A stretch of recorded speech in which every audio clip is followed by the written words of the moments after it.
আজ যদি আমি ছেলে হতাম তাহলে আমাকে এই শারীরিক ও মানসিক কষ্ট সহ্য করতে হতো না। আজ যদি আমি ছেলে হতাম আমাকে বাড়ির বাইরে পা রাখতেও ভয় হতো না। আজ যদি আমি ছেলে হতাম আমার এই সম্মান হানির ভয় হতো না।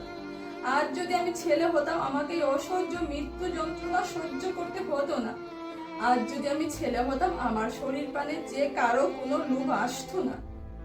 আর কত এই মানুষ রূপী দানবরা, মানুষ রূপী নরপিশাচরা নারীদেরকে এরকম গ্রাস করে যাবে। আর কত।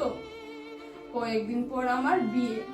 আমার মা তো আনন্দে আত্মহারা, অনেক বছরের ভালোবাসা সফল হবে। আমার মার আমাকে নিয়ে কত স্বপ্ন, কত আশা, আজ সব আশায় ছাই পড়ে গেল। আজ আমি মৃত্যুশয্যায় সজ্জিত। এটাই কি আমার প্রাপ্য ছিল? আমার কি ভুল ছিল? আর কত নরপিশাচরা এরকম নারীকে ঘরের বাইরে বের হতে ভয় দেবে। আর কত।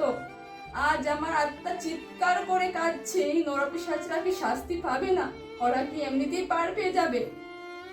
এটাই তো চলে আসছে অনেক বছর ধরে, অনেক বছর, যুগ যুগ ধরে এটাই চলে আসছে।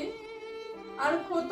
ওদেরকে কখনো কি শাস্তি হবে না? ওরা আর কত বাড়বে, আর কত ঘরের মা বোনকে টেনে হিঁচড়ে এরকম মৃত্যু শয্যায় সজ্জিত করে দেবে।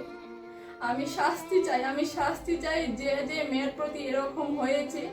আর আমি চাই না কারোর প্রতি এরকম হোক। আজ আমি শাস্তি চাই, শাস্তি চাই আমি।